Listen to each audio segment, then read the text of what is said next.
Hello and welcome back to the Undercut podcast. I'm one of your hosts, Jesse Billington, and I'm joined, as always, by the shiny little ball to my roulette wheel, Thiemo Albus Daly, and the valve cover to my floor pan, Ellie-May Taylor. How are you both?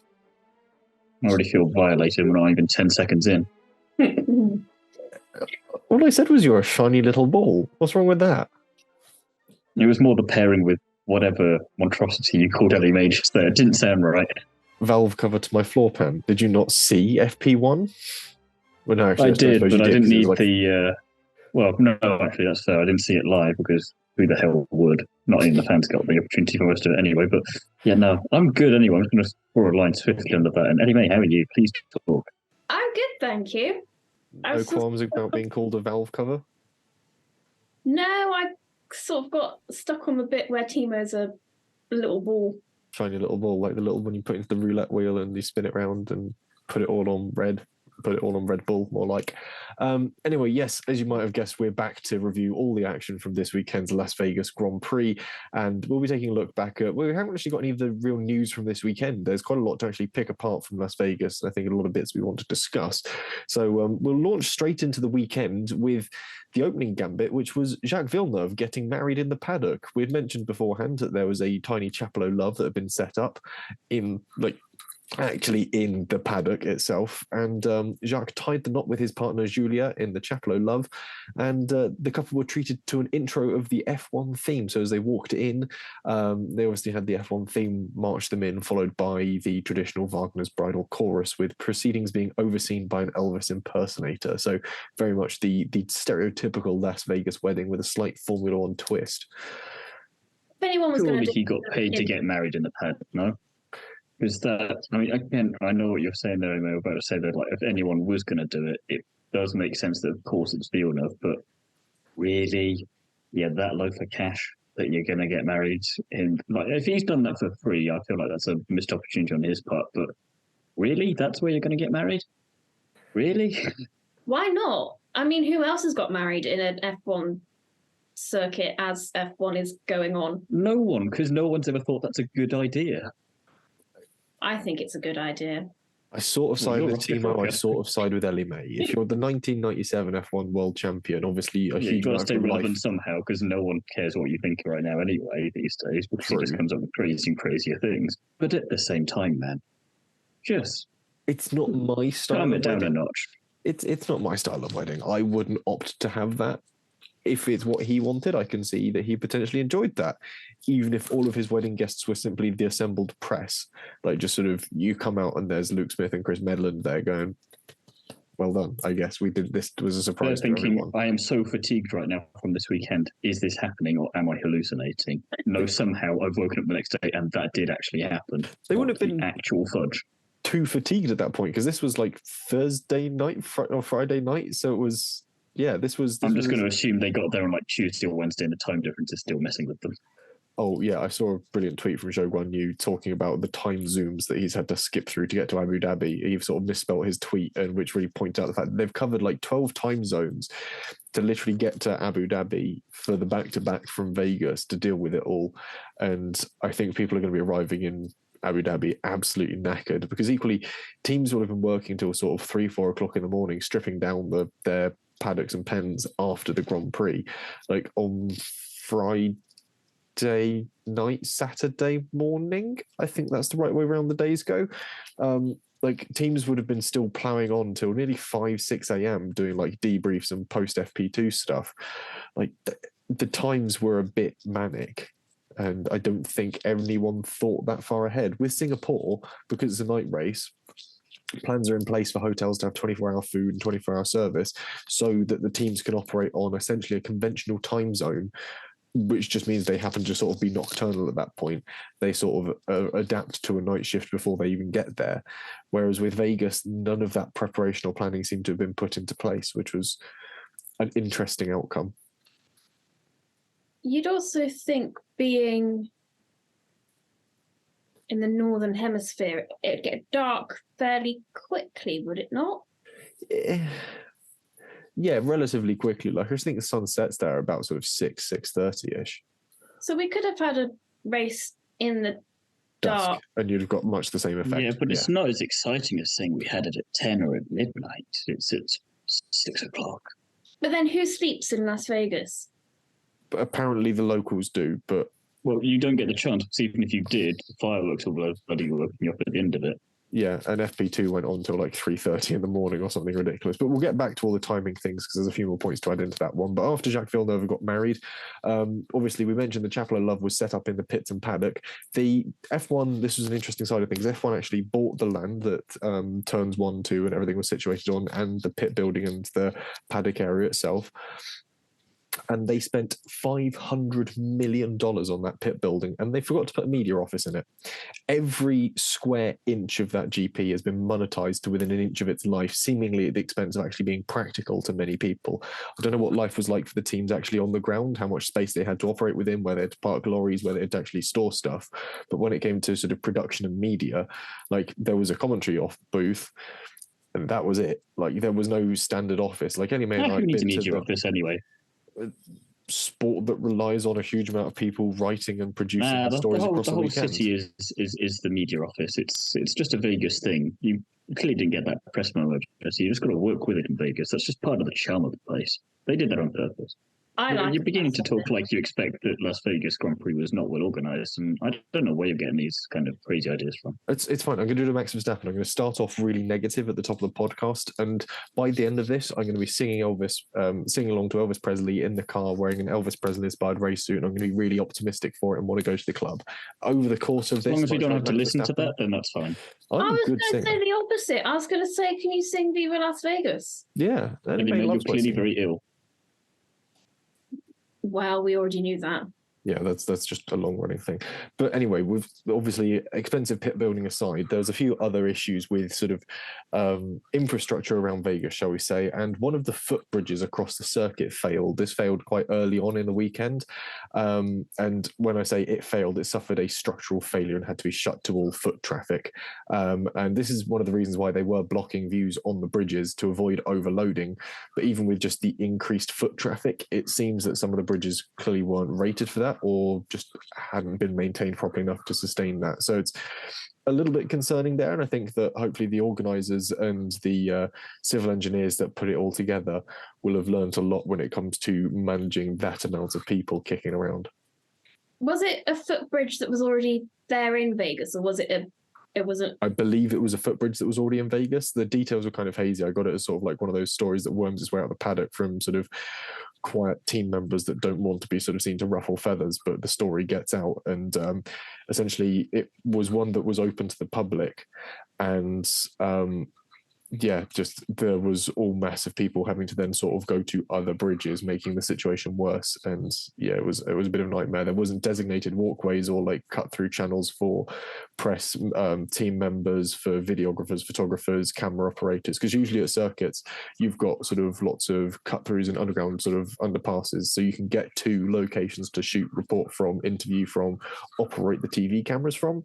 There wasn't actually much of that around Vegas. You just had to sort of use the public walkways and then cut in, which again, not hugely practical when it comes to putting on a race and getting it filmed for TV, I don't know, or sort of broadcast from. You sort of forgot that you might actually have to show someone the Grand Prix at some point. Well, they did forget that partway through the kind of the coverage anyway. At times, some of the shots they were using here's a bit of track where something's going to happen, and then it doesn't. It's about 10 seconds of empty track, and then cut back to it later when now there's a car there, or here's a helicopter shot, but you genuinely can't see shit. Yeah, when it comes to actually sort of showing you bits, this was something that I sort of cropped up for me across the weekend. From like the low down angles, from looking from trackside, you could have really been anywhere. Even from some of the car onboards, you could have been. It did make me think they'd employed the Monaco TV people to come in and be like, "Do you want a second Grand Prix?" Yeah, but you could have been visually. You could have been anywhere. Like there was no significant clues until they cut to a helicopter shot that you're in Vegas. Like short of when they go past the sphere and everything is bathed in the blue, green, and red colours of the Chrome logo for a second. Glad you brought up the sphere, by the way, because I just wanted to interject slightly, and I think they missed out on a really good opportunity with that because of all of the things they kept projecting onto the sphere. I think during qualifying in particular, this would have been excellent. at the end of each qualifying session, you've got a giant sphere there, put the Death Star on it, and then you've got a picture of the driver, and then you just beam it to have the beam come out. That driver's been eliminated. Do that 5 times, next one over. Have a fun Star Wars crossover, because everything else looks a bit odd on the sphere. So on the cooldown lap, perfect for it. Yeah, on the cooldown lap after a Q1 and Q2, the drivers that have been eliminated as they're doing their cooldown lap back to the pits, the Death Star sort of pivots and sort of... Yeah, just takes aim and just... Again, I don't hate that as a concept. We carry on with that with the Hunger Games theme sort of throughout the weekend, and we just have the little music go on, and then just that little like tribute to them on the sphere.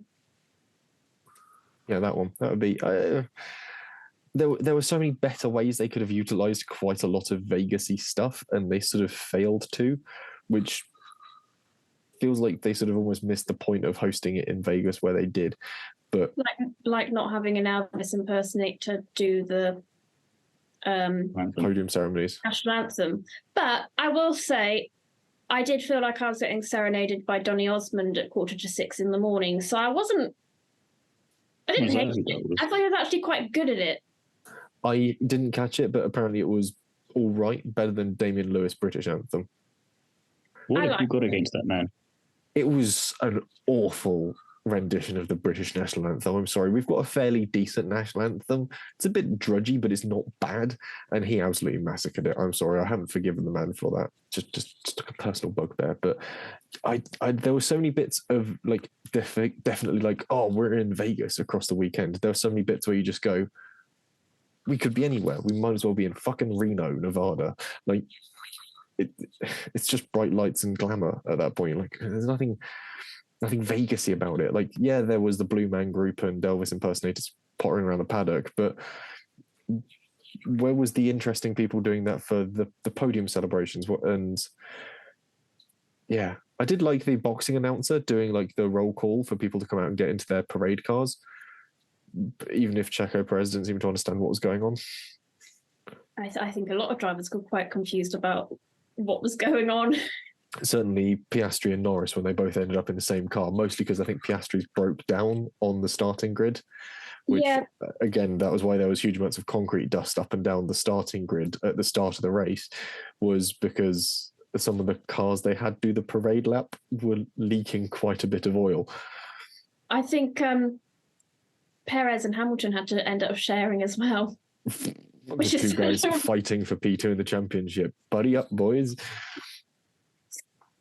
Yeah, they weren't best happy about the fact that the cars had been leaking either, and then obviously left A, greasy line, and B, a load of dust to be kicked up as well.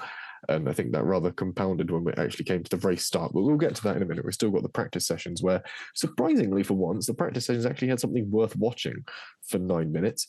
FP1 was, of course, cancelled after 9 minutes when Carlos Sainz's car sucked a water valve cover out of the road, literally pulled the metal cover and some of the concrete holding it in out of the road. And obviously this flew up into the floor of his car, obliterated not only the floor, the survival cell, which is a very strong part of the car, the battery and various other low-hanging components from within the engine. So if we talk, this gives you a great idea of understanding the energy that the cars create through the underfloor downforce, is the fact they can essentially project about 30 kilos of concrete and metal into the floor, enough to shatter it. That's impressive.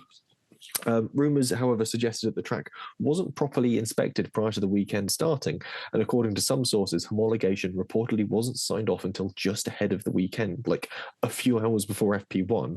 The FIA hadn't gone round yet and gone, it's up to code, there you go, you can race on this now, which... Yeah, but it wasn't just Sainz's car that had damage caused by this. Ocon's car had possibly been the car that went over it first and did the initial sort of brush past. And his car also necessitated a chassis change, while Carlos took a new chassis, battery, engine, and survival cell. The battery he used was beyond his pool of allocated parts as well. So as such, he was handed a 10-place grid penalty. Ferrari did put in to have that overturned, but reportedly one team rejected it. And I think everyone is wondering if that team was the one that was at the start of the race, certainly 20 points, just had Ferrari 20 points behind them, and had obviously been suffering with Ferrari outscoring them in 3 of the last 5 races, excluding Vegas. I wrote this all while I was waiting for FP2. So yeah, it was Mercedes, basically, people think might have had Ferrari's template grid penalty enforced. Everyone else was going, it seems a bit unfair that the track obliterating your car means you get a template. I'm not sure how much sway the teams necessarily have on that sort of thing. Like, they could all have been voting unanimously, but then the stewards could have still gone, nah, rules are rules, because they said to themselves, we don't want to have to do this, but we're going to do that because rules. And like, well, you're the guys who make the rules. You could just make the exception. You don't need the teams to be like, oh, we're all going to agree. And if they don't, then you can just use them as the scapegoats. It just seems a bit, if you're going to enforce it. But if you're not, you're literally the guys who get to decide if it's going to get enforced or not. Just don't be a dick. And especially after this stuff happens in Australia, Baku, Miami, you'd think as well that they'd check this sort of thing by now as well, especially a lot sooner in the weekend, like you say, not just a few hours before. And especially at a Grand Prix where you as F1 Liberty want everything to go perfectly and you can't even get 10 minutes into the first session without cocking it up. It's just, I mean, everyone's like, yeah, Mercedes this, Mercedes that, which maybe they did. We're not going to know that anytime soon, but it's just like, is that just the stewards going, yeah, their fault, nothing to do with us? I mean, well, in terms of Carlos Sainz getting his penalty, I mean, I assume because they weren't going to let him off because it wasn't in the regulations to say sort of that they could do that. I assume that the regulations will now change to accommodate this in the future, but it seems pretty I'd like to see that in writing. It seems so ridiculous. And I would have thought there would be someone in the FIA, the race, or even at their headquarters that could give, I guess, such a permission. But I sort of wonder whether, part of me wonders whether this perhaps harks back to the days of Michael Massey and Abu Dhabi, and perhaps the power that a race director has or the FIA have has been somewhat reduced, and the regulations now have to be followed a lot tighter because these are regulations. They're not law. I would have thought they would have been able to change it. I don't know. No, I'm not saying that they necessarily could change it, but it's just kind of this thing of just say you're enforcing it. Don't say, oh, we wish we didn't have to, because then people will then just question, well, why did you? Is there not room to maneuver with countries? Just say, yeah, it's unfair, but rules are rules, and just keep it really neutral and don't say, oh, we do have sympathy, Just play it straight down the middle and be, nah, rules are rules. Yeah, it's annoying, but that's what it is. We can maybe review that, like you say, to if there's an incident of that happening in the future, to accommodate that accordingly. If it's, because again, nowhere near Carlos Sainz or Ferrari's fault at all. That could have happened to anyone. And if we go down the route of believing that Mercedes were the ones to have some kind of influence on this, you best believe that if that had been Lewis or George's car, that wouldn't have been the case, and they'd have wanted to vote to change that all instead. So it just seems, I don't know, just be strict about it and just be not biased in any way, not necessarily, but just don't have any further comments like, yep, that's the rule, no comment else, or anything else. Well, it weighs into the fact that there was, between FP1 and FP2, they held like a sort of impromptu team principals press conference, and Fred Vasseur was visibly very annoyed about the whole situation. All the other team bosses seemed sort of pretty much on his side. They're like, yeah, it seems kind of unfair that you could be facing a grid penalty for something that wasn't your fault. Like, if Carlos had binned it into the wall and they had to replace all those bits, fair enough, on Ferrari's head be it, was sort of very much their case. But they said this was beyond Ferrari's control. This was very much sort of force majeure. And the only person going against them was clearly Toto, going sort of very much anti the idea of Ferrari sort of getting any leeway in this. And it was an interesting one to watch and look at the dynamic between all the principals and see who was upset about what. And especially given the fact that despite being hit with that 10-place grid penalty, Sainz still outfinished both Mercedes, really shows sort of, not necessarily, I would say the word threatened, but certainly shows that Toto is looking over his shoulder a certain extent at Ferrari and the performance they seem to be putting together in the latter half of this season to go, if the W15, whatever it is, doesn't come quite as good as we keep lauding it to be, we might have a struggle next year if Ferrari are able to keep going with this trajectory. So it's put the willies up Mercedes, I'd say. Well, I think as well, it's that they're obviously going to lose millions if Ferrari now overtake Mercedes, and it doesn't quite seem. I mean, I think it's still impressive from how they started off from the start of the season. They sort of really early on said, okay, let's scrap this car. Let's just start making the one sort of for later in the season and next year. And it's paid off for them. And I think if you said earlier on in the year, you can get third, they probably wouldn't be so mad. But because now they've been in second for a fair while now, when sort of Aston Martin fell back, I guess it kind of hurts them that it's Abu Dhabi, that then that might potentially get it taken off of them. But I think what was really interesting as well in that press conference was when a journalist, when they opened it up to anyone asking questions, a journalist said something along the lines of, do you think the issues with the water valve cover that led to the damage to the Ferrari and the cancellation of FP1 is a black eye for the sport? And Toto became extremely angered by this. And what was it? I've lost. Yeah, he really didn't like that at all. He seemed very suspiciously pro Vegas on that one. I will say that it was seemingly, but it was just kind of defending it way more than you'd expect him to.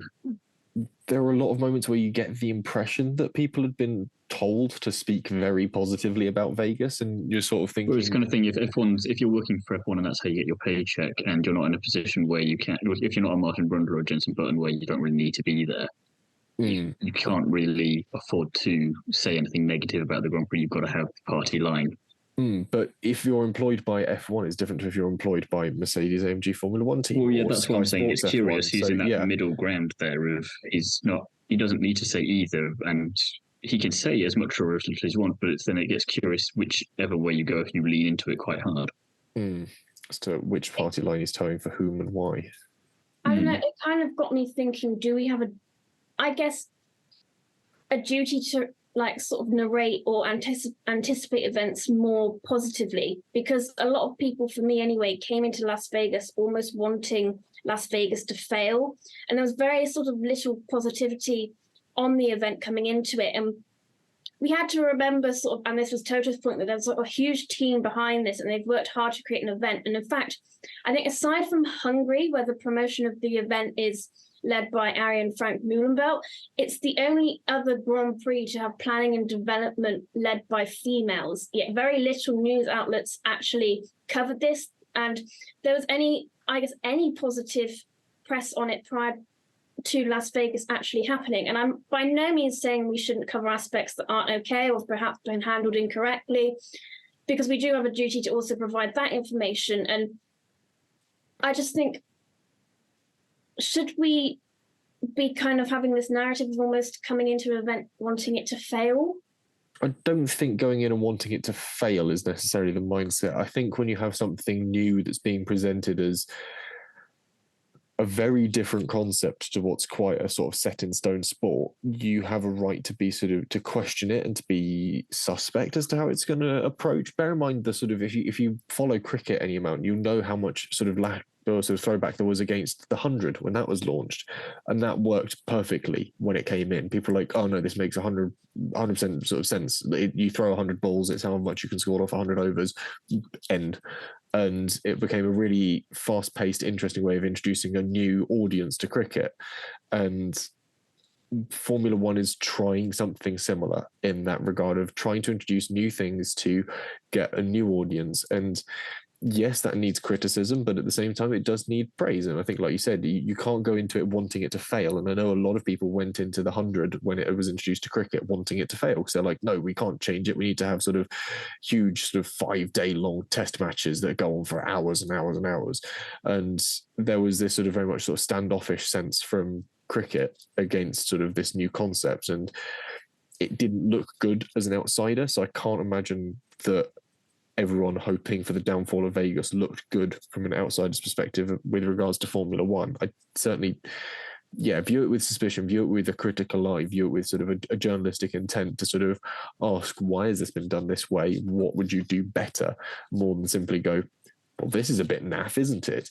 And Toto does. So I wonder how much of it was down to the fact that saying you're dead against something before it's even happened just goes better on social media, because it's more in your face about it, and everything is going to, clickbaity. It's just going to get the attention going. Whereas if you did what we essentially said in the preview of, we're not really sure what to expect here. We're going to go in with an open mind, and it would be nice to be pleasantly surprised, and we can get to what we actually thought of it a bit later. But it kind of, we're not wanting it to fail. We're just confused about the methodology employed for doing this, because no one really asked for Vegas back. We were kind of not confused when they made it, but we were kind of all rolling our eyes when they did announce it. Like, oh, that's going to be, we had a preset notion of how it was going to be. And in a lot of ways with the pre and post race entertainment, quote unquote, there was a lot of that, of what we expected it to be, sort of thing. And it's not necessarily being against it, but it's just knowing what is going to be there. It might not be our cup of tea, but that's not then necessarily saying that we're wanting the entire thing to fail so badly that it's going to never happen again. It's just, you can find that middle ground. You want it to do well, because at the end of the day, we all love F1 and you want it to be good. So it's annoying when you see a method that you're not convinced is going to work in attracting and keeping new fans and old ones at the same time, if that makes sense. You've got to balance that line. And I think it's very easy to just say, oh, I want this to fail because it's not exactly as I wanted it to be. But then you've got 10 different people saying that, and what they all want individually is very different from each other. There's definitely different ways of approaching it and asking the questions of it, but certainly going into it with at least an open mind is arguably the best MO. But there were still more problems to come, because of course we had to wait for the track to be repaired. There were still holes out the front of the commentary box that were being filled in 15 minutes prior to the start of the late FP2. Ventilation. But obviously, once FP2 got underway, it was actually run behind closed doors, because marshals and stewards on the fan side of things had clocked off for the night. There were bus drivers, there were sort of coordination personnel that were only sort of signed on to work until a certain time, and there was no means for them to work an extra period of time, because working that late in the day, working that length of a shift is sort of barred by American employment law. So obviously F1 had to follow that, and it meant that basically fans were ushered out, despite the fact they'd waited around to watch the free practice session, and they were sort of led from their seats, and that was the end of that. And it very much suggests that the race organisers hadn't foreseen there possibly being a delay between practice sessions or anything in that regard. They hadn't sort of thought, oh, a new street circuit, we're likely to see some issues here. Which it's never happened before. Every track that they've introduced, especially on street circuits, we all know it's famously gone 100% smooth every time. So I don't know why they would need to think that.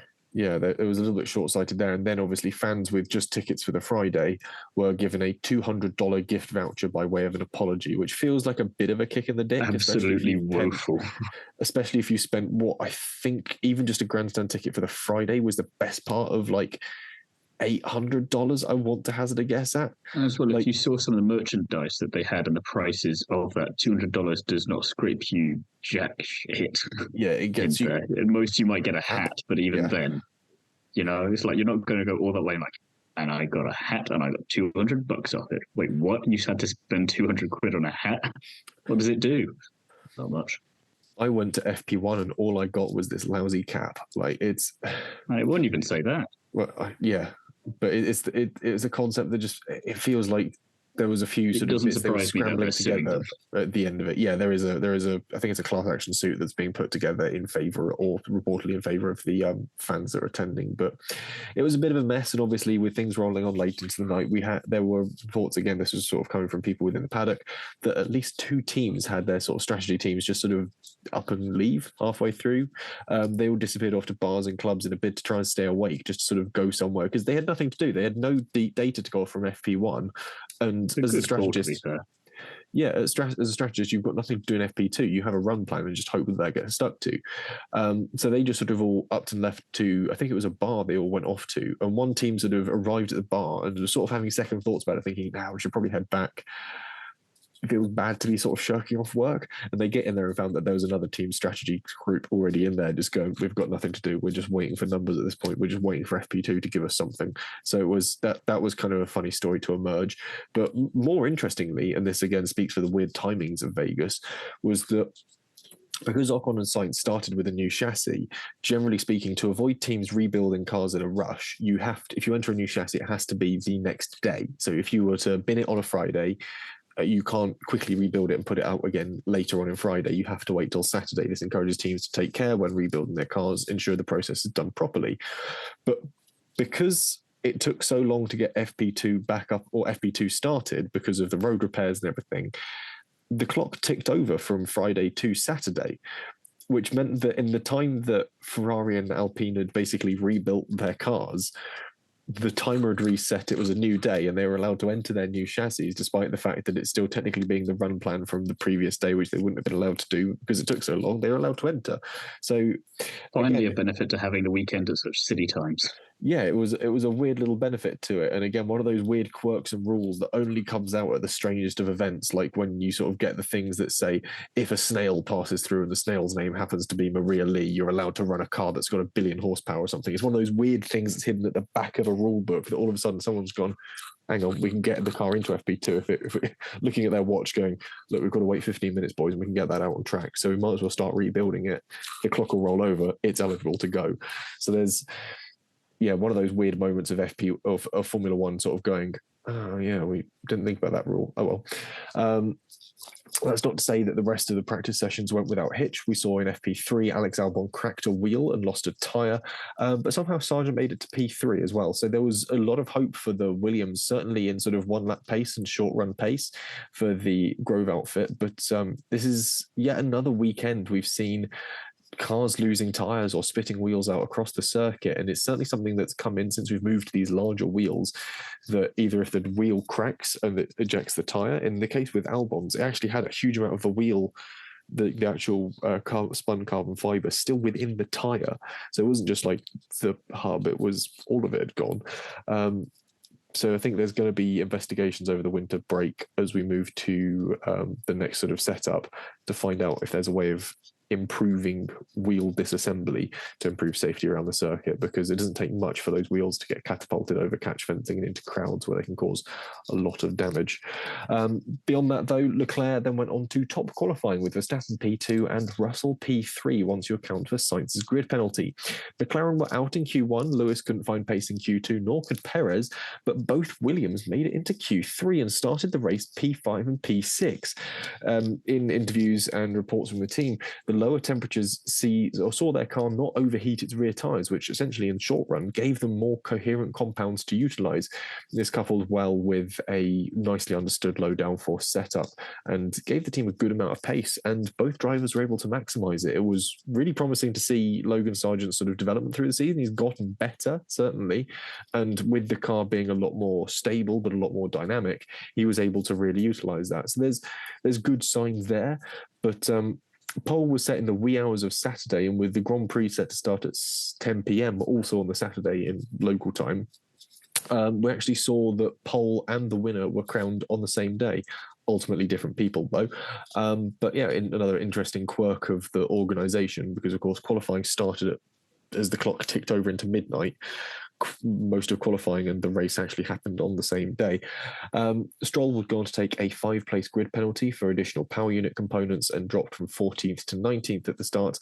Magnussen and Bottas were the other two surprises from in Q3, as was Pierre Gasly, who started the race in P4.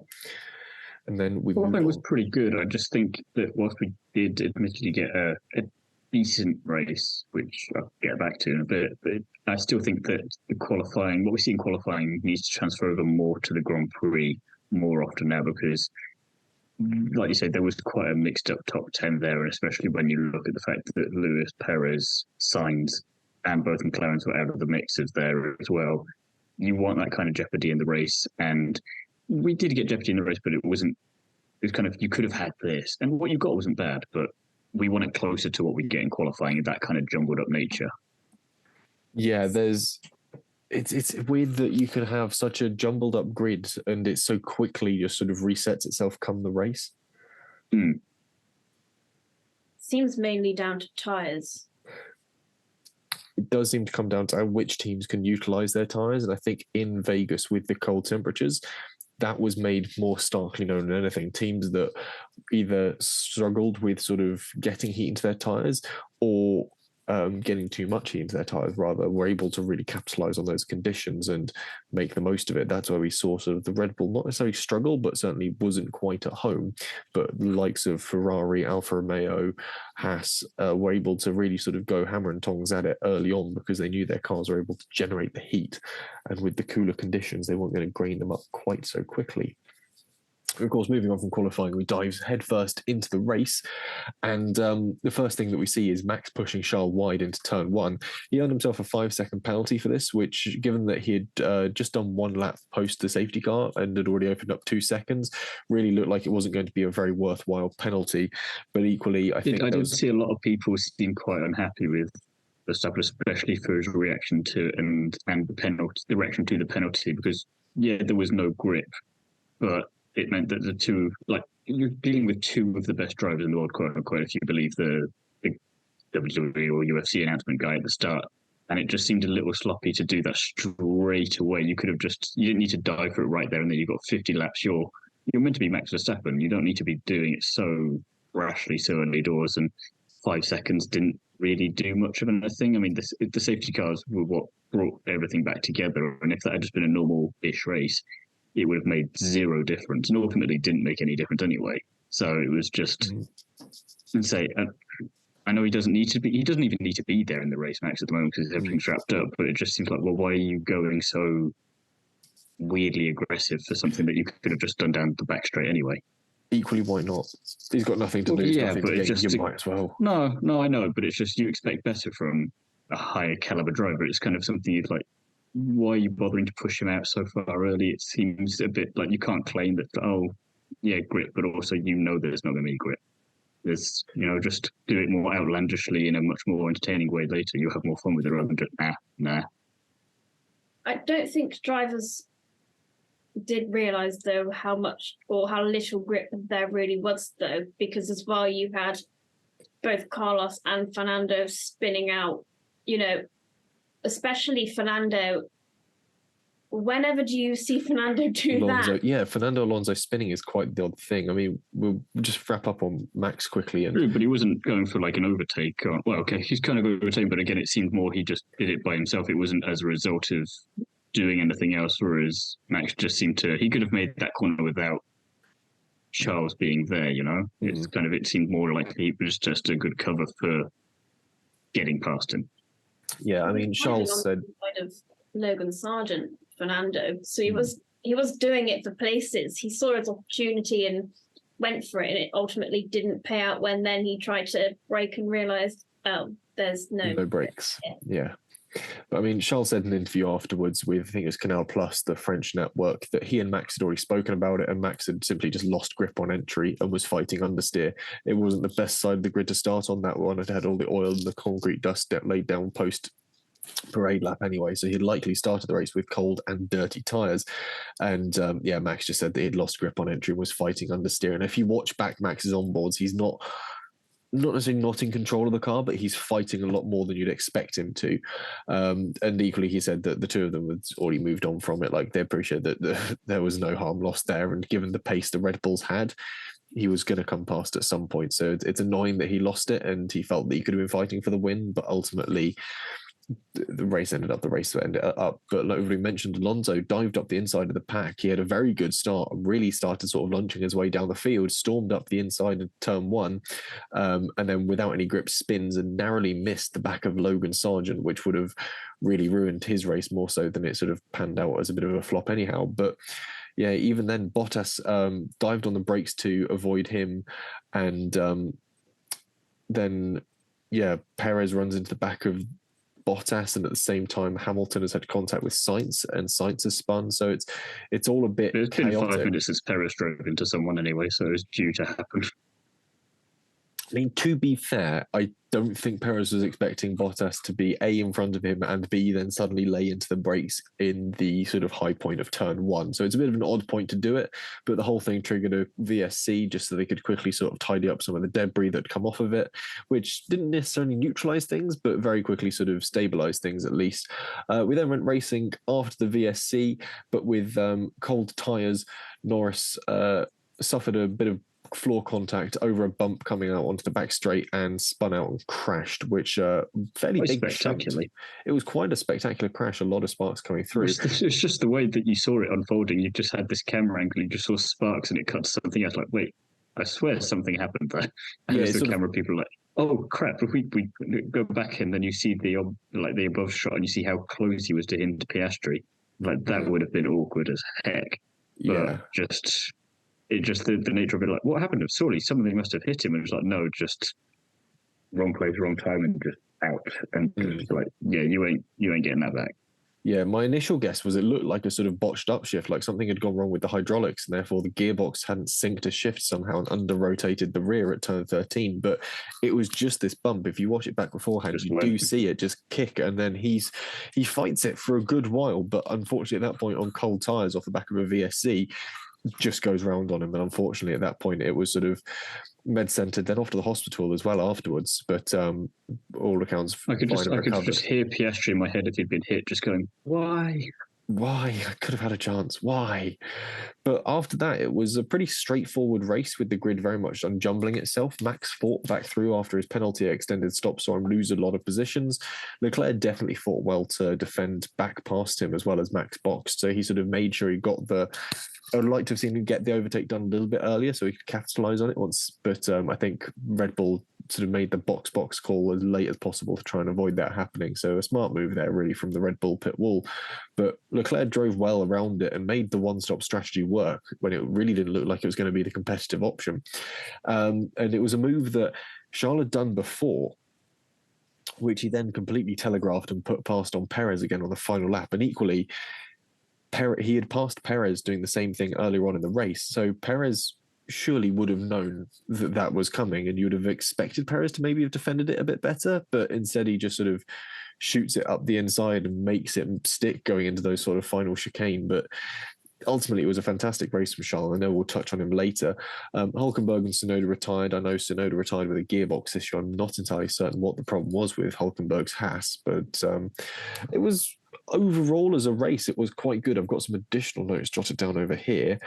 Crucially, the 2023 Las Vegas Grand Prix recorded 99 overtakes, which is the most for a dry F1 race since China 2016. Which is depressing, no?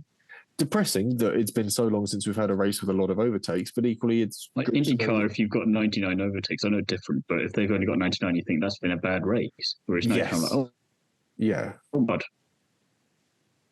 yeah, if you're only getting 99 overtakes, it's a bit of a flop race. Well, one thing I will realise just flicking back through my notes, I want to go back to qualifying quickly and talk about the tyre temperatures, because I mentioned it a bit with Norris's spin. And at the start of the straight, the main front straight, rear tyres, generally speaking, were about 50 degrees Celsius and fronts were about 60 degrees Celsius. By the end of that long straight, the rear tyres would have dropped to 25 degrees Celsius and the fronts down to 35. So on average, they're losing 25 degrees Celsius just down that front straight alone. And when you bear in mind that we're no longer running tyre blankets, these tyres are so sensitive to the heat conditions in them. And you're losing a huge amount of that. And equally, the working range for these Pirellis is 85 to 115 degrees Celsius, which I don't think 115 degrees Celsius is like a boiling point of water, but certainly 85 seems about right, considering they come out of the tyre blankets at 70. Like, we're talking hot tyres, and they were solid cold this weekend. So it's actually quite surprising we didn't see any more accidents than we did. I think it was weirdly a much better Grand Prix than we were expecting it to be. Again, coming into this weekend, we didn't really know what to expect, but it was better than whatever we thought it might be. But at the same time, I keep reminding myself to take that with a pinch of salt after the year we've had Grand Prix quality-wise. And it's going to be interesting to see if it's a one-off or if it can be better next year or if it's worse. I mean, we've seen Baku, for example, have some great races, and then the last couple of years have been mediocre, very just at the best. Yeah.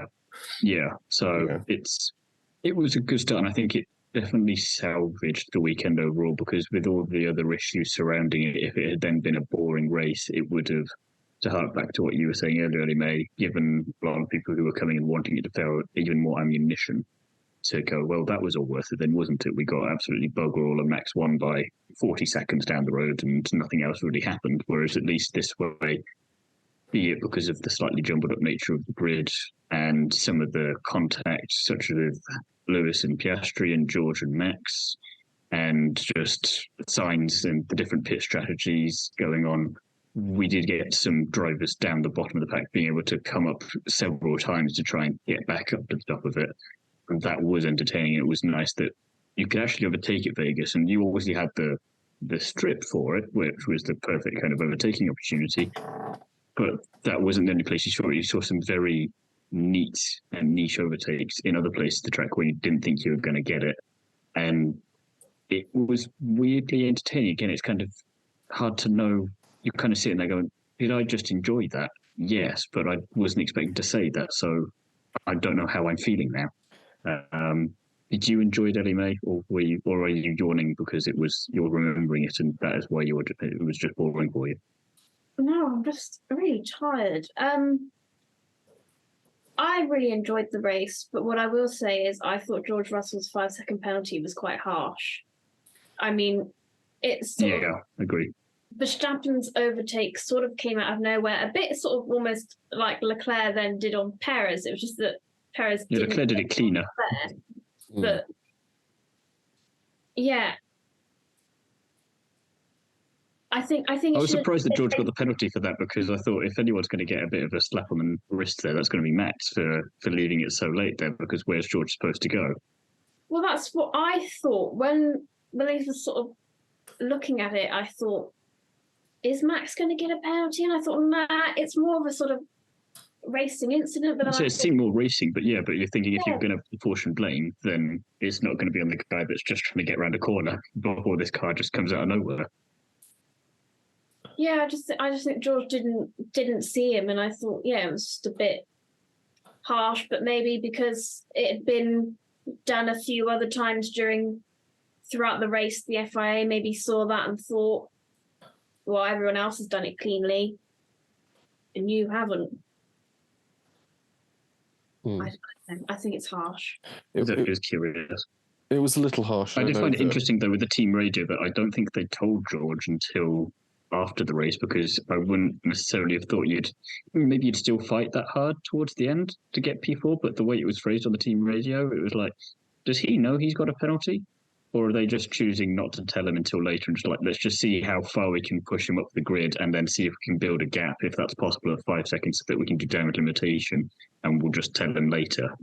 Because I feel like if he'd been told about it, we'd have heard that team radio, because he probably would have had a couple of things to say. I think it was a little bit of a harsh penalty, but I don't think at the end of the day it scuppered too much of the overall race. And ultimately, I think it was, he just didn't see him and didn't check, I think. And I think there is a certain aspect that when you're going into corners and you're in one of those key attacking zones, and you've got a driver steaming up behind you, you do sort of, or probably should check a little bit. I think that's possibly sort of more the racing style. But at the end of the day, it was sort of a bit of a nonplussed incident. It didn't really seem to hamper Max's progress too much, and it certainly didn't seem to do much damage to George's race overall. I would argue that it has, because he fell down behind Lewis Hamilton, and Mercedes need all the points that they can get. It's hampered Mercedes' progress in the championship, but it hasn't really ruined George's on a personal level. Then, I'll give you that. Yeah. But crucially, come the end of the race, this now means that Red Bull are now uncatchable for 1-2 in the Drivers' Championship. So they've done what they wanted to achieve this year, which was not only get another driver's title with Max, but also get the 1-2 in the drivers' standings, and get a constructor standing as well. So pretty good move So there. Perez has done his hardest to try not to achieve that with them this year at times, so it's a miracle in some respects. He does seem to have been sort of fighting them in that sort of ambition, but it's come through in the end. He's done exactly what they needed of him, and they seem well pleased, even if it's been a bit stressful at times.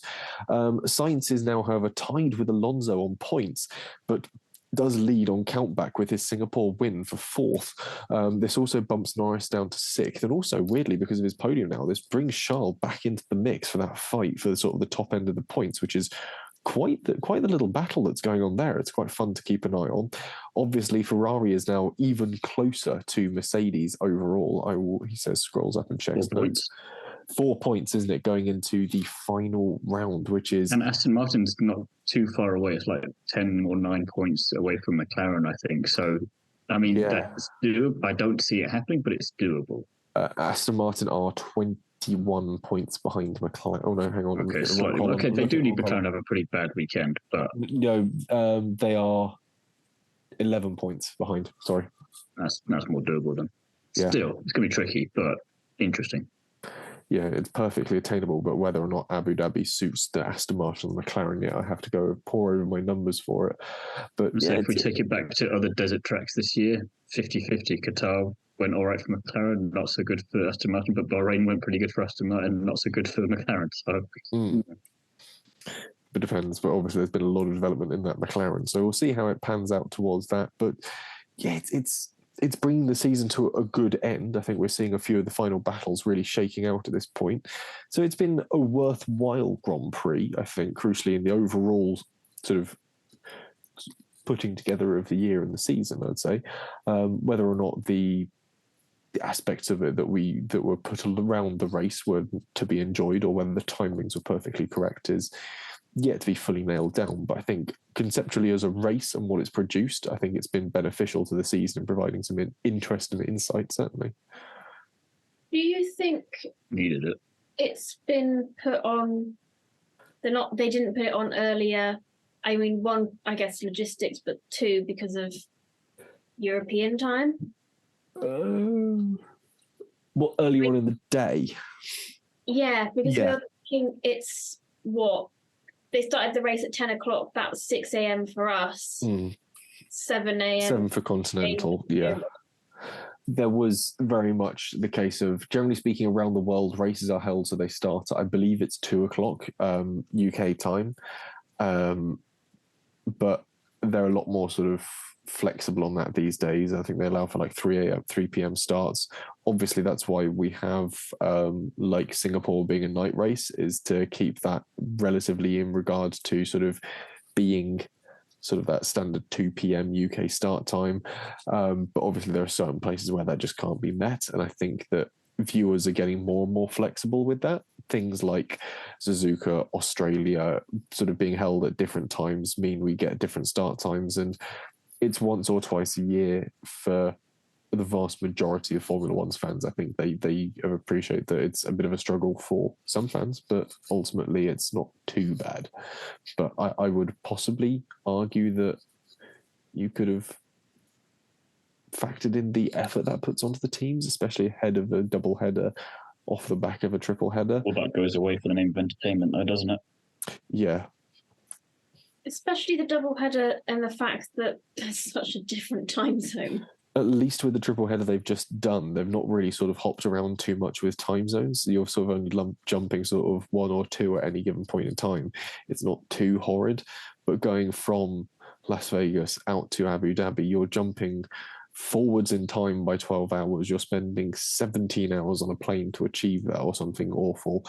It really quickly adds up and puts a toll on your body. It's going to be a huge task on teams to not only be functioning on a high level, but also physios to get drivers ready to go out and do something incredibly physical on literally running on fumes at this point. I think physically a lot of the drivers are going to be sort of ready for this season to finish. And I saw the interview with Sky interviewing Esteban Ocon, and they said, are you going to go out and party? And he was like, well, if my physio tells me that I have to stay up, then yes, because it's the only way that's going to keep me awake. Yeah, to sort of essentially stay up, because then immediately the first thing you start doing after you finish one race is start getting onto the time zone of the next, so you're immediately ready to deal with that next Grand Prix as best as possible. But we'll move on from all of that and we'll pass through some more analysis with our winners and spinners section. We'll start with some winners, and we'll start with possibly an obvious one, Ellie-May. I've gone for Charles Leclerc. I mean, no notes, perfection. Yeah, such a strong weekend from him. Overtook both Red Bulls on outright pace. I mean, Perez had more downforce on his car, which obviously caused him to be slower, but, Perez could have equally defended that corner a lot better. And I think, has anyone else overtaken Max Verstappen? Not this season, no. Which... For me, the move on Max was not the one where he got past. It was the one where he tried to get past a second time. And you see them both go onto the brakes as both cars sort of start retarding. And then you see Charles lift the brakes and tries it to send it that bit longer, but knows that he has to get back on to slow the car a bit more. And it's that sort of, I'm going to keep trying. And I absolutely love to see that. It didn't pay off for a pass. He wasn't going to get it around the outside, but to try and make that move on the brakes, not into a braking zone, but on the brakes when both cars are already slowing down, is a true racing driver's move, and really like seeing that. So yeah, for me, if you're calling Charles Leclerc a winner on this, no complaints, no notes, perfection, chef's kiss. The tyres seemingly didn't suffer much degradation for Ferrari as well. He really looked after them quite well. Struggled on that. It was his window. It was like a perfect operating window for him, those tyres in that car. It really sort of came into its own with those conditions. And maybe a winter series would be quite fun with these cars if that's how they kind of treat their tyres. But yeah, I think at the end of the day, it was the series all across Canada. Yeah. While Red Bull might have come away with the winner's trophy, I think the sort of moral victor and the driving talent sort of victor from this was Charles Leclerc. Yeah, I think I would like to know how different his and Carlos's setup was. I know Carlos was obviously battling a lot more drivers, but to be suffering from overheating, what did Ferrari do? I think it was because they were running with such closed off ducts because they knew it was going to be cool, but they didn't anticipate perhaps it getting warm if you're sat in traffic, and equally because you're hemmed in with street circuits because you've got the wall so close. It builds like a tiny microcosm of an environment below those sort of 5-foot concrete barriers. That quickly sort of heats up into like a weird pocket that doesn't dissipate. So the cars very quickly in traffic get warm. But yeah, no notes for me on Charles Leclerc. Thiemo, who have you picked for your winner? And I mean, I don't even like saying it. Lance Stroll? Admittedly, he did look out a bit on strategy, but he did actually manage to keep his head down and stay out of trouble, mainly due to chaos and drama around him, leaving him untouched. And it does feel a little bit too late for him generally. But it did good, and it doesn't feel... I'm going to have to wash my mouth out in a minute for saying it. It just doesn't feel right, but it just weirdly credit where it's due, even if it's just Vegas being Vegas. Of course, Lance Stroll had to somehow do well in all of that. And it's. I didn't have that on my bingo card. We should move on. It's too weird. On tracks or on circuits where the track provides as much grip as a sheet of glass doused in fairy liquid, Lance Stroll becomes god tier when it comes to driving. The car, I don't think quite had the pace, and I don't think the strategy quite supported him utilising it to its full. But my God, he was driving really well this weekend. And equally, one thing I will say is it's really nice seeing Lance Stroll always so proud of his son when he's doing well. Like, you mean Lawrence Stroll? Lawrence Stroll, even, yeah. When you see him get out of the car and like Lawrence is I knew that driver wasn't going to be Lance. He had a son this whole time. He stuck him in the F1 car instead. You just see Lawrence beaming from ear to ear, and he's pleased and happy with what his son's done. He's like, yeah. I think also still because Lance is just simply living Lawrence's dreams vicariously, but the concept lives. Perhaps, like you said, we should have a winter series. Yeah. Lance Stroll likes a winter series. I think he did one in F4 once and was absolutely boss at it, but we'll see what happens there. But that's Thiemo's winner, and he's gone to quickly wash his mouth out with soap. Meanwhile, for me, my winner is Esteban Ocon. And it's sort of one of those things of I didn't expect it. I didn't really anticipate there being a P4 for Ocon for coming from so far down the grid. But yeah, just paid out for the boy. One-stop strategy, made it work, looked after his tyres, didn't get hung up too much fighting through the fields, so he was able to really make his tyres last a long time. Pulled off an absolute worldie of a move on Pierre Gasly, despite team orders to stay behind him. And pulled it off in a part of the circuit where you weren't expecting it. I think it was into the right-hander heading towards the sphere section. So it was, an odd place to make the move, but he pulled it off and made it stick on sort of braking and corner entry. And just really good weekend from Esteban Ocon. He's sort of one of those drivers, much like Lance Stroll, his friend, that gets easily overlooked. But occasionally when they have those good drives, they are truly phenomenal drives, and especially because it's sort of against the odd of the machinery and the race itself. The annoying thing is it could have quite easily been Alpine as the winners. And I don't know what happened to Pierre Gasly that second half of the race, because he had been so phenomenal for the whole entire weekend. Yeah, and he remembered he was driving an Alpine. He was running experimental parts on the car. He was running a slightly different car in and of itself. There were different elements to it. They were sort of prepping ahead of 24. So I think that ultimately that might have given him better one-lap pace. But when it came to the race, obviously they were looking for data and numbers off of how the car was responding to things. And given where Alpine sits within the constructor standings, they've got a bit of scope for playing around. I don't think they've got quite the same with their drivers. I know both Esteban and Pierre are fighting Stroll for sort of bottom of the top 10 at the moment. So it's an interesting battle there, but I think, with both of them playing out with sort of prototype parts, it's quite interesting. Let's see, where's Czech's numbers?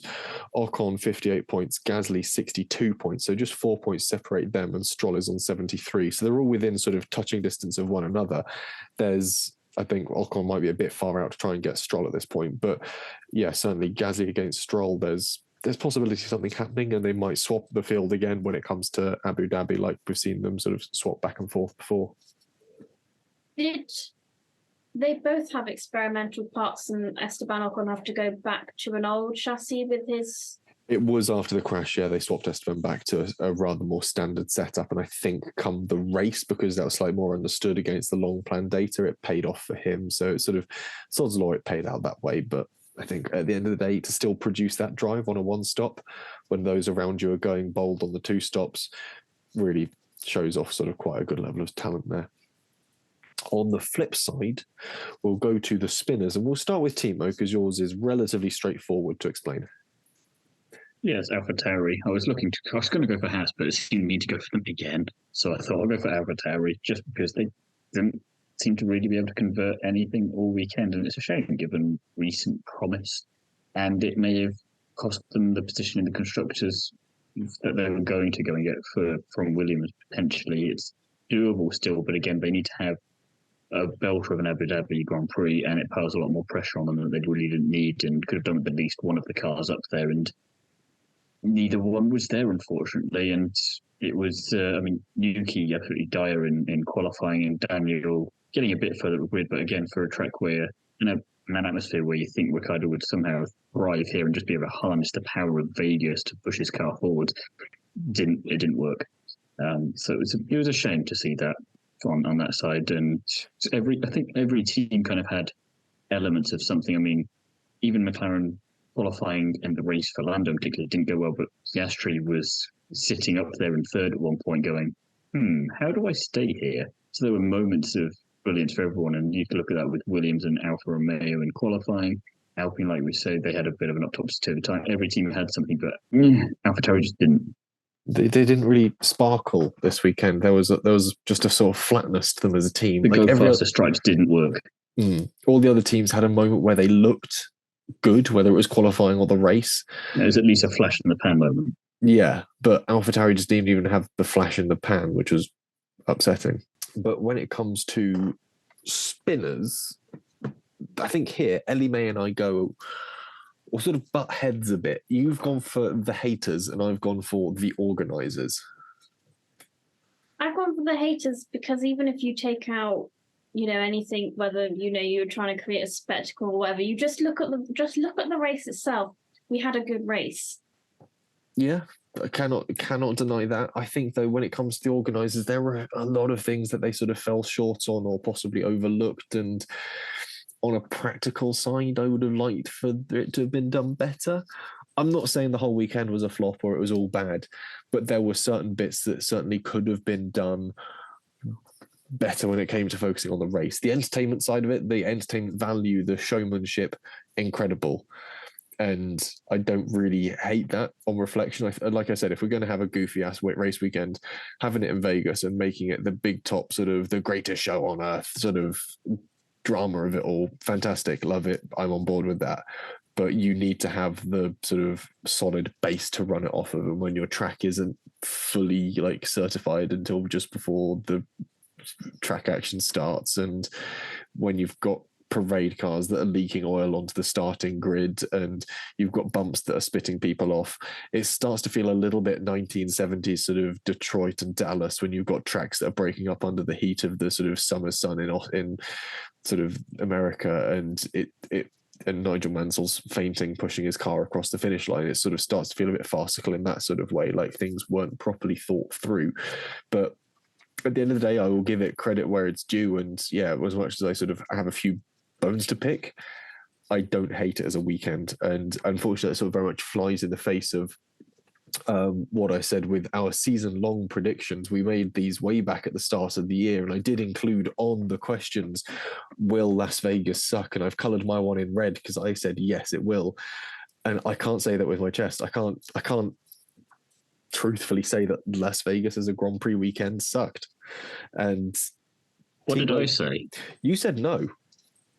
Son of a bitch. So do you think Las Vegas?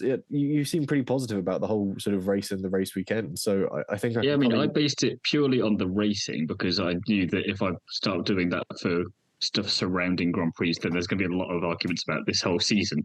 But if I take it purely on the racing, it didn't suck. No, so that's well done, me. Yeah, there's going to be points to you at the end of the year. Ellie-May, you described it as car park, as exciting as. So unfortunately, you've fallen into the same trap as I have, and will have, when I come to tot this up, lose points. I remember saying it because I remember just being really, really tired on the top floor of Olympia, and you're next to me, like, just give me an answer. Will it suck, yes or no? And you go, it's going to be as exciting as a car park. I'm like, okay, cool. A lot of other people really weren't positive about it. But a few people said no. And so they will have earned themselves points for that, which is quite impressive. So, yeah, well done to those people. I guess in answer to the organisers being a spinner, is that I think I would I don't know, maybe I'll actually give people the benefit of the doubt, and I think I will let them have sort of see their flaws, and if they pick up on that and they do whatever needs to be done next year so that we don't have those issues and they iron them all out, then I think that's fine. I think if we come to next year and we've got these same issues, then I will be a bit harsher on them. Yes, likewise, if next year they solve all these problems, I'm willing to go back through my files and retroactively remove my spinner's accolade from them. But we'll do that in about 365 days' time. Any other drivers that we really feel are worth a mention? I feel we've touched a lot of the main points across this, to be fair. Lewis Hamilton, I think he made 19 overtakes across the course of the race, which is pretty good going. But again, it would have been nice if he could have, he's been showing really good pace and form over the second half of the season, and it was unfortunate what happened to him in this one because he could have been up there fighting him. I don't know if he would have got on the podium or would have got the win, but he would have been in the mix at least. And with him in the form that he's in, I want to see him involved at the very least. So it would have been interesting, especially if he's having to battle Russell and going to get Stroll and Ocon. You kind of, it's the same thing with Sainz for this race. you're seeing drivers out of position that should be up there fighting hard for it, even if they're not necessarily going to get on the podium, they're going to be darn close. And it just was unfortunate that he wasn't able to do that. I would like to know their reasoning behind why they gave Russell a penalty, but yet they didn't give Hamilton a penalty for essentially colliding with Piastri. Difference. We've had both called racing incidents in my mind, so I'm still with you on the Russell thing. I don't see why that warrants it, and I don't understand either. Yeah, for me, they're both racing incidents, but I would have thought, just due to the outcome, it would have been Hamilton's and Piastri's was a lot worse, maybe because Hamilton, I guess, got a little bit punished at the fact that he had to go around a whole entire circuit on 3 wheels. Yeah, he lost out by having to do that lap with a puncture, and a few other people got a chance to do it differently. So, yeah, it was unique in that regard. We'll move on from anointing some winners and spinners to our predictions review, which was pretty much spinners across the board for a lot of us. No points awarded for pole position. 1 point to both Thiemo and Ellie-May, though, for predicting a Verstappen win. Congratulations on being so bold as to say that much. No points awarded for fastest lap. No points for wild predictions, though 17 cars did finish. So it's sort of the 1 over XX over 1 for Thiemo's predicting 3 cars finishing. It was not great when it came to predictions. Put a bet on that one. I don't know what the odds would have been on 17 cars finishing, but I might have made a fiver. I don't know. The only bet I put a load of bets on at the end of the preview episode. The only one that I got come out was a safety car. So yeah, congratulations to me. That's why I don't bet very often, because I always lose money on it, so I never bother. I've got 2 points, and I was on for 2 points right until Leclerc overtook Perez. I was like, oh, darn it. I did see that. I think that's made my day even more now, because that was funny enough at the time. I just thought, for how I tried to go, maybe my podium wasn't wild, but the thought behind it was. And I thought, what are the chances of that kind of working out? And then, Leclerc overtook Perez. That's me done. Shame. It was a bit more optimistic for some people when it came to our fantasy league, though, with teams we didn't even know we had in the league. Yeah, 0 shots needed. Gueros and Too Tall, Too Boy all scoring into the 300-point range. 0 shots needed, 330. Gueros, 316. Too Tall, Too Boy is 315. I believe 0 shots needed and Too Tall, Too Boy are my girlfriend's teams, which were sort of picked off very strange arbitrary rules, mainly off of shots needed and the height of the drivers involved. So it's surprising that somehow they've panned out as they have. I would like to know who is in her 0 shots needed team. I can go and find out for you. Hang on. So 0 shots needed. We have Carlos Sainz, Esteban Ocon, Valtteri Bottas, Lance Stroll, Charles Leclerc. That's an interesting mix. Any further comments about my girlfriend will be redacted from this podcast. I think some shots are needed for at least one of those drivers, but that's personal preference. I'd like to have a conversation with her about her choices. I'm sure you'll get an opportunity to make those discussions at a later point in time. When it came to our teams, Jaffa Cake Racing had a pretty decent weekend, actually. P6, EMT Racing P14, and On the Curbs P20.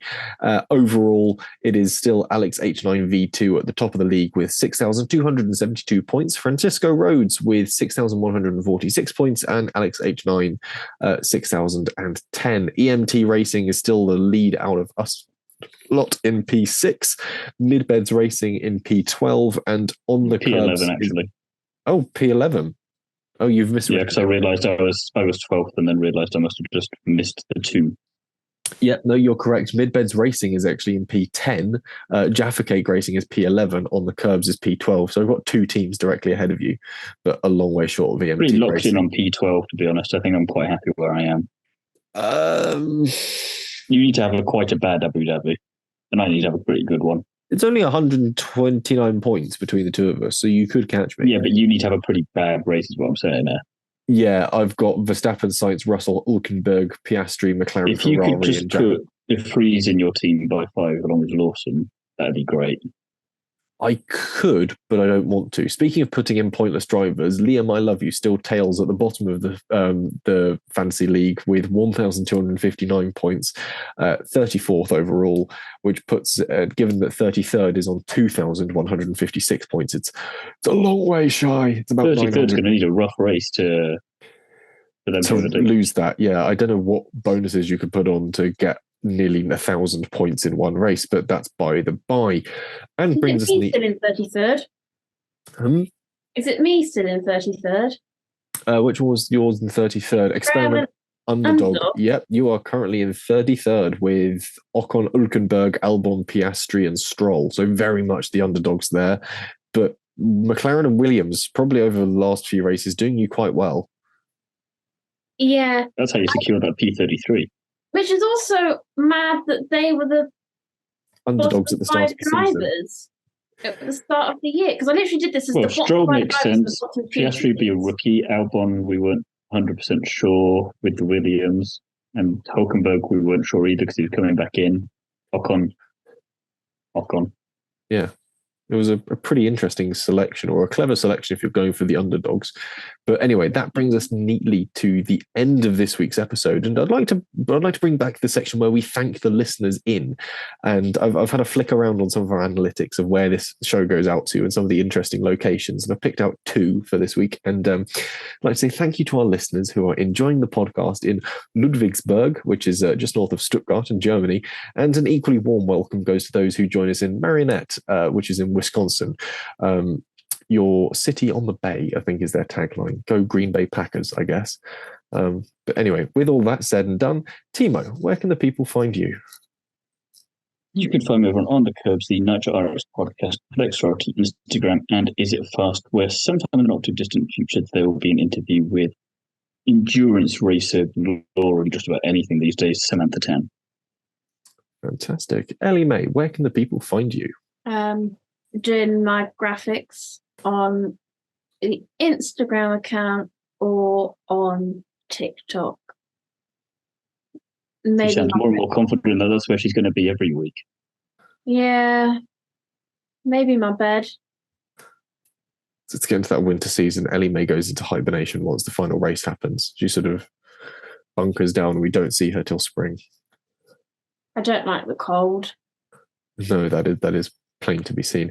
In the meantime, though, you can find me on Instagram, Twitter, and TikTok as @JesseOnCars, and also writing for Classic Car Weekly. I can't remember what you're going to be able to. No, if you buy the issue that's coming out next, which will be on shop shelves on Wednesday, you can read about the time I took my MG to the Lake District and had a good old time there with that one. So worth picking up just for that. So plenty of pretty pictures in there too. I saw CCW in the newspaper and magazine section of Tesco's today. Yeah, it's out there. You can go and buy it and pick up a copy, or simply read it and then put it back on the shop shelf. It would rather you picked it up and bought it, so it gets recorded into our circulation figures. But anyway, that's all we've got time for this week. We'll be back in a couple of days' time with a preview for the Abu Dhabi Grand Prix.